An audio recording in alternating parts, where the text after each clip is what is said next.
Sebuah fakta mencengangkan datang dari Menteri Keuangan Purbaya Yudi Sadewa.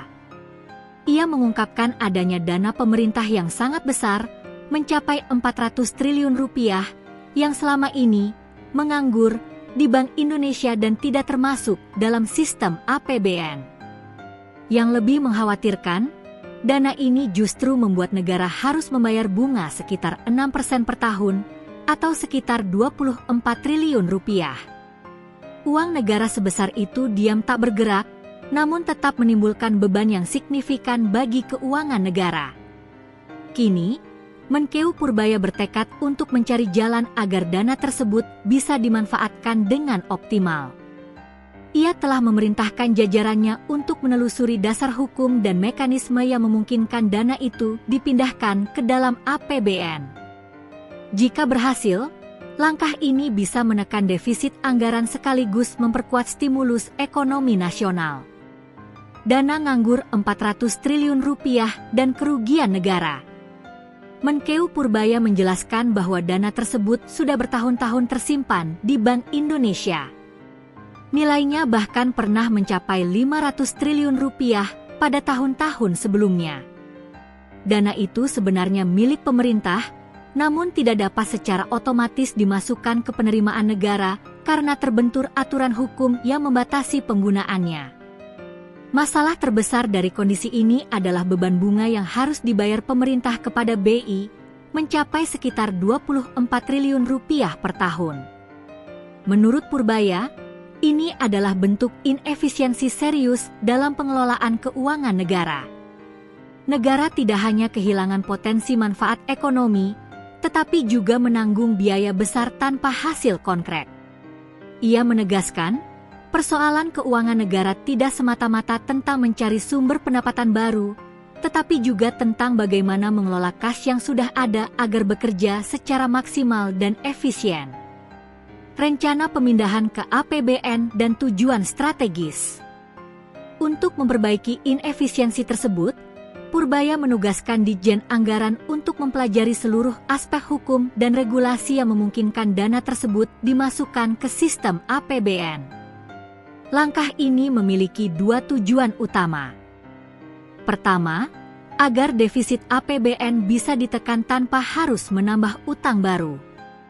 Kedua, dana tersebut dapat digunakan untuk membiayai belanja produktif yang berdampak langsung pada perekonomian, seperti pembangunan infrastruktur dan pemberdayaan sektor real.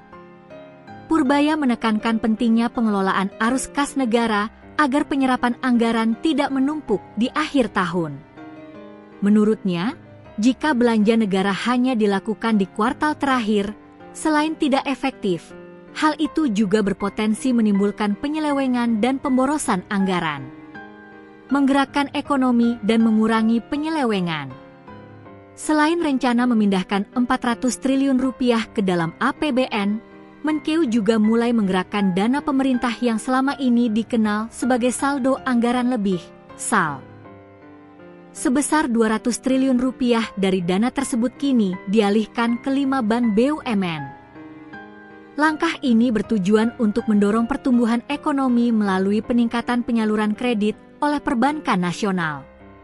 Dengan begitu, dana pemerintah yang semula diam dapat mengalir kembali ke sektor produktif, menciptakan lapangan kerja, dan memperkuat daya beli masyarakat. Purbaya menegaskan bahwa kebijakan ini tidak hanya berorientasi pada efisiensi fiskal, tetapi juga pada tata kelola anggaran yang lebih baik dan berkelanjutan. Ia ingin memastikan uang negara tidak hanya aman secara administratif, tetapi juga memberi manfaat ekonomi nyata sepanjang tahun. Dampak jangka panjang dan tantangan hukum. Apabila langkah ini berhasil, Indonesia berpotensi menghemat hingga puluhan triliun rupiah setiap tahun dari biaya bunga yang selama ini harus dibayar kepada BI. Dana sebesar 400 triliun rupiah juga bisa menjadi tambahan kekuatan fiskal untuk membiayai proyek prioritas nasional dan memperkuat daya tahan APBN menghadapi ketidakpastian ekonomi global. Namun, tantangan terbesar tetap ada pada aspek hukum. Pemindahan dana ini memerlukan landasan regulasi yang kuat agar tidak bertentangan dengan Undang-Undang Keuangan Negara dan Undang-Undang Bank Indonesia. Karena itu, pemerintah harus berhati-hati agar langkah ini tidak menimbulkan risiko hukum atau gangguan terhadap stabilitas moneter. Meski begitu, rencana ini menunjukkan keseriusan pemerintah untuk bertransformasi dari sekadar menjaga saldo kas menjadi benar-benar mengoptimalkan setiap rupiah uang negara. Paradigma baru ini menegaskan bahwa pengelolaan fiskal bukan hanya soal menambah penerimaan dan mengendalikan belanja, tetapi juga soal memastikan dana yang ada bekerja untuk pembangunan.